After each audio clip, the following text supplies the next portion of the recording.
Friends, Mahashivratri की व्रत कथा जो मैं आपको सुनाने जा रही हूँ वो शिव पुराण की किताब में भी लिखी हुई है। मैं आपको इतनी सरल भाषा में ये कथा सुनाऊंगी कि ये आपको एक दो बार सुनने के बाद ही कंठस्थ हो जाएगी। तो मुझे उम्मीद है कि आपको मेरा ये वीडियो पसंद आएगा। बहुत समय पहले की बात है, घने जंगलों में एक भील रहता था। वो अपने पूरे कुटुंब के साथ रहता था। उसकी माता पिता थे, उसकी पत्नी थी और उसके बच्चे भी थे। वो हमेशा क्रूरता पूर्वक कर्म ही किया करता था, जानवरों को मारकर उनको खाना, इसके अलावा राहगीरों को लूटना और बाद में उनकी हत्या कर देना, यही सब उसके कृत्य थे जिनके द्वारा वो अपने कुटुंब का भरण पोषण करता था। एक दिन की बात है, महाशिवरात्रि का व्रत आया, परंतु वह इस व्रत के बारे में कुछ भी नहीं जानता था। उसी दिन उसके सारे परिवार वाले उसके पास आके खड़े हो गए कि हमें भूख लगी है, हमें कुछ खाने को दो। वो उनकी याचना पर फौरन ही अपना धनुष बाण लेके वन की तरफ चला गया। उसने ये निश्चय किया था कि किसी न किसी जीव को मार के वो अपने घर वापस लेकर आएगा और अपने कुटुंब की भूख मिटाएगा। पूरे दिन इंतजार करने के बाद, पूरे दिन भूखा प्यासा रहने के बाद भी उसे कोई जीव नहीं मिला। इसके बाद उसने सोचा कि अगर मैं खाली हाथ घर जाऊंगा तो मैं अपने माता पिता और अपने परिवार को क्या मुंह दिखाऊंगा। वो सभी भूख से व्याकुल होकर मेरी प्रतीक्षा कर रहे होंगे, इस उम्मीद में बैठे होंगे कि मैं ज़रूर उनके लिए कुछ खाने को लाऊंगा। तो इसलिए उसने घर ना जाकर बल्कि किसी जीव को मारकर यही तब तक वन में रुकने का निश्चय किया। उसने देखा कि एक जलाशय है और इस उम्मीद में कि कोई ना कोई जीव इस जलाशय में जल पीने जरूर आएगा, वो उस जलाशय के किनारे जो वृक्ष था उस पर चढ़ गया। वो वृक्ष बेल का पेड़ था। उसने अपना जल का पात्र लिया था और वो अपने धनुष बाण को लेकर उस वृक्ष में चढ़ गया। अब जैसे ही वहां पर एक हिरनी आई तो उसने उस पर निशाना साधा। जब उसने उस पर निशाना साधा तो उसके हाथ की ठोकर से कुछ बेल के पत्ते नीचे भूमि में गिर गए। दैव योग से वहां पर एक शिवलिंग था जिसके ऊपर बेल के पत्ते गिर गए। उसके हाथ का धक्का उस जल के पात्र को भी लगा था जिसमें से कुछ जल भी शिवजी में चढ़ गया। अनजाने में ही उसने महाशिवरात्रि की पहले पहर की पूजा कर ली, जिससे उसके बहुत सारे पाप तत्काल ही नष्ट हो गए। जब हिरनी ने पत्तों की सरसराहट सुनी तो पूछा कि व्याध, तुम क्या करना चाहते हो, मुझे सच सच बताओ। उसने कहा कि मैं तुम्हें मारकर अपने पूरे कुटुंब की भूख मिटाऊंगा। उसने कहा कि मेरा मांस खा के तुम्हें सुख होगा, मेरा जीवन धन्य हो गया, लेकिन मेरे बच्चे अभी मेरे आश्रम में ही हैं। मैं उन्हें एक बार देखकर उन्हें अपने स्वामी को सौंपकर वापस यहाँ लौटकर जरूर आऊंगी, तब तुम अपनी इच्छा पूरी कर लेना। इस पर व्याध ने कहा कि मैं मूर्ख नहीं हूं कि हाथ आए शिकार को ऐसे ही जाने दूं। उसने कहा कि मैं तुमसे सत्य कह रही हूँ, मैं झूठ नहीं कह रही हूँ और ये दुनिया सत्य पर ही टिकी है। मैं ऐसे शपथ खाऊंगी कि उसके बाद मुझे यहाँ आने के लिए विवश होना ही पड़ेगा।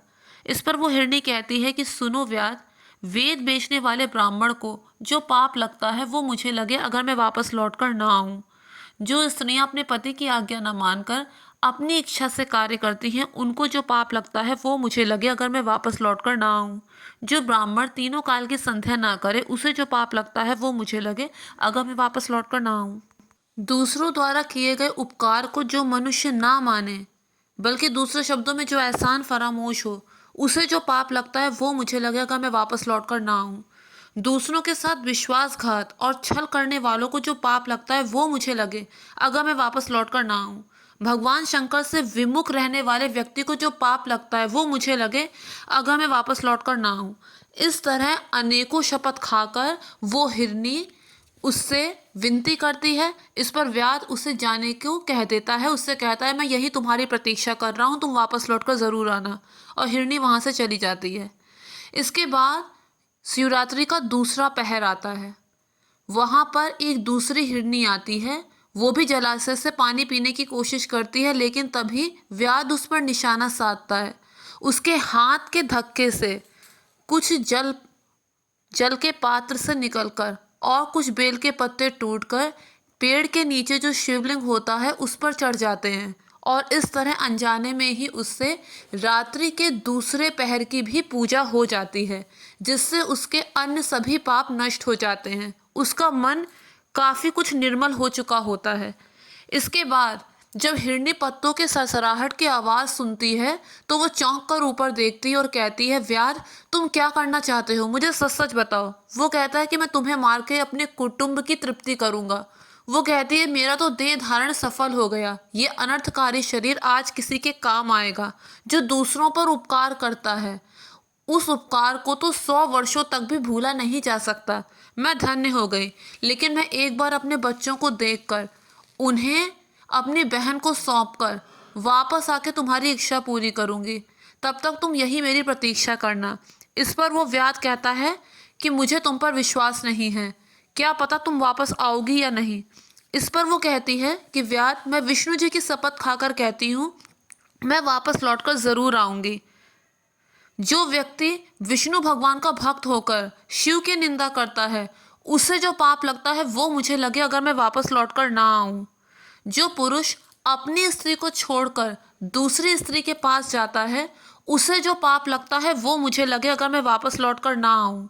जो वैदिक धर्म को छोड़कर कल्पित कर्म करता है, उसे जो पाप लगता है वो मुझे लगे अगर मैं वापस लौटकर ना आऊं। जो माता पिता के निधन तिथि को श्राद्ध आदि की पूजा नहीं करते, उसे ऐसे ही बिता देते हैं, उसे जो पाप लगता है वो मुझे लगे अगर मैं वापस लौटकर ना आऊं। इस तरह से अनेकों शपथ खाकर वो हिरनी उस व्याध से विनती करती है कि वो उसे जाने दे। व्याध उसे जाने देता है और वहीं उसकी प्रतीक्षा करता है। इस तरह से रात्रि का दूसरा पहर बीतकर रात्रि का तीसरा पहर आ जाता है। इस बार उसके सामने उस जलाशय में एक हष्ट पुष्ट हिरन आता है। उसे देखकर वो बहुत खुश होता है कि इससे तो मेरे पूरे कुटुंब का पेट बहुत अच्छे से भर जाएगा। उसे देखकर वो फिर से निशाना साधता है। जब वो निशाना साधता है तो उसके हाथ के धक्के से जल के पात्र से कुछ जल और बेलपत्र पेड़ की शाखा से टूटकर पहले की भांति ही नीचे जो भगवान शिव का शिवलिंग होता है उस पर चढ़ जाते हैं। इस तरह उससे अनजाने में भगवान शिव के तीसरे पहर की पूजा भी हो जाती है। जब हिरण पत्तों की सरसराहट की आवाज़ सुनता है तब वो ऊपर मुंह उठा के देखता है और कहता है, व्यास शिरोमणि, तुम क्या करना चाहते हो, मुझे सच सच बताओ। वो कहता है, मैं तुम्हें मार के अपने कुटुंब की भूख शांत करूंगा। वो कहता है, मेरा ये हष्टपुष्ट शरीर आज सार्थक हो गया, जो किसी के काम आएगा। पर मैं एक बार अपने बच्चों को उनकी माता को सौंप दूं, उसके बाद मैं वापस तुम्हारे पास ज़रूर आऊँगा। इस पर वो कहता है, व्याध, कि तुम्हारे भांति अभी 2 और आए थे और वो इसी तरह से बातें बनाकर चली गई। तुम इस समय संकट में हो इसलिए ये सब बोल रहे हो। कोई बात नहीं, तुम जाओ, मैं तुम्हें नहीं मारूंगा। वो कहता है कि व्याध, मेरे अंदर असत्य नहीं है। जो व्यक्ति परोपकार न करे उसे जो पाप लगता है वो मुझे लग जाए अगर मैं वापस लौटकर ना आऊं। जो सामर्थ्य होने पर भी उपकार नहीं करता, जो सामर्थ्य होने पर भी उपकार नहीं करता, उसका वो सामर्थ्य तत्काल ही नष्ट हो जाता है। शिवरात्रि में जो भोजन करता है उसे जो पाप लगता है वो मुझे लगे अगर मैं वापस लौटकर ना आऊं। जो व्यक्ति झूठी गवाही देता है, फिर वो गवाही भले अपने परिवार के लिए ही क्यों ना हो, उसे जो पाप लगता है वो मुझे लगे अगर मैं वापस लौटकर ना आऊं। जो झूठ बोलता है उसके सारे पुण्य उसी समय नष्ट हो जाते हैं। जो दूसरे की धरोहर हड़पता है उसे जो पाप लगता है वो मुझे लगे अगर मैं वापस लौटकर ना आऊं। जिसके मुंह से कभी शिव का नाम ना निकले उसे जो पाप लगता है वो मुझे लगे अगर मैं वापस लौटकर ना आऊं। शिव की पूजा किए बिना जो भोजन करता है उसे जो पाप लगता है वो मुझे लगे अगर मैं वापस लौटकर ना आऊं। जो अभक्ष्य चीज़ों का भक्षण करता है उसे जो पाप लगता है वो मुझे लगे अगर मैं वापस लौटकर ना आऊं। जो ब्राह्मण संध्या नहीं करता उसे जो पाप लगता है वो मुझे लगे अगर मैं वापस लौटकर ना आऊं। इस तरह से उसने बार बार व्याध से प्रार्थना की तो व्याध ने उसे जाने दिया। अब रात्रि का तीसरा पहर भी बीत गया। उधर वो दोनों हिरनी और हिरन आपस में इन्होंने वार्ता की कि बच्चों को पड़ोसियों के हवाले करके वो लोग अपने अपने वचन का पालन करेंगे। जेठी हिरनी बोली कि सबसे पहले मैं गई थी, सबसे पहले वचन मैंने दिया था, इसलिए मुझे जाना चाहिए। आप यहाँ रह के बच्चों की रक्षा कीजिए। इस पर वो जो छोटी हिरनी होती है वो कहती है कि मैं तो तुम्हारी सेविका हूँ, वहाँ मुझे जाना चाहिए, आप लोग यहाँ रह कर बच्चों की रक्षा कीजिए। इस पर जो हिरन होता है वो कहता है कि नहीं, बच्चों की रक्षा तो सिर्फ माँ से ही हो सकती है, मैं वहाँ जाता हूँ, तुम दोनों यहाँ बच्चों के साथ रहो। वो तीनों में से कोई भी अपने वचन से नहीं फिरना चाह रहा था, जिस वजह से वो तीनों ही गए। इधर बच्चे सब बातें सुन रहे थे, वो भी अपने माता पिता के पीछे पीछे गए कि माता पिता की जो गति होगी वही उनकी भी होगी।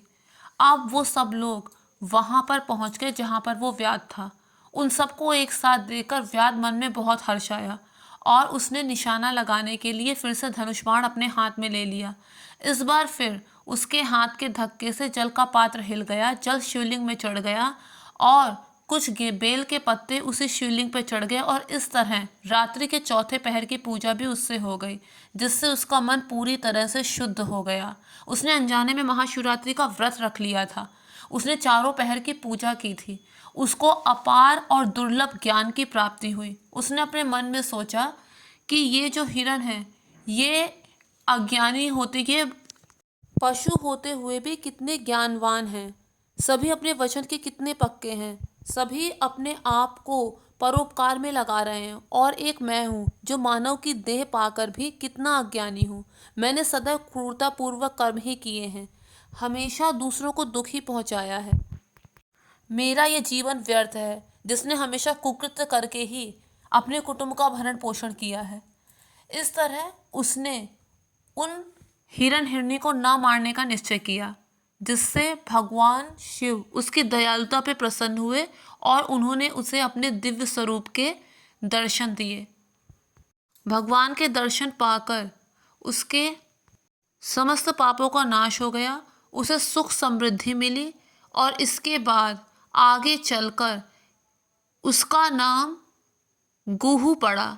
ये वही गुहू है जिसकी भगवान श्री राम से मित्रता हुई थी। इस तरह से उसने न केवल अपना बल्कि अपने पूरे कुटुंब का जीवन सार्थक बना दिया। ये थी महाशिवरात्रि की व्रत कथा। अगर वीडियो पसंद आए तो मेक श्योर मेरे चैनल को सब्सक्राइब, वीडियो को लाइक और शेयर ज़रूर कीजिए। Thank you friends, thank you so much.